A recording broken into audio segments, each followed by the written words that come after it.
Sayo Web. 안녕하세요. So you're here at Ryle Mart. So you already prepared the toothbrush chisel worth 3,000 pesos. Asa ka na? Let me see. Wow. How many pieces? 116 pesos. Big shipping.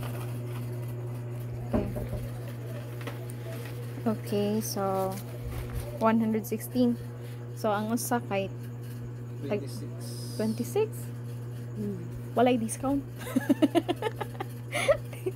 So here I will pay 3,000 pesos from SJ Nim. Is your name 감사합니다. Here, SJ Nim kamsamida. So I will bring this now to my table, okay? This is for segunda. Haksangdo. Chisel. Kamsamida.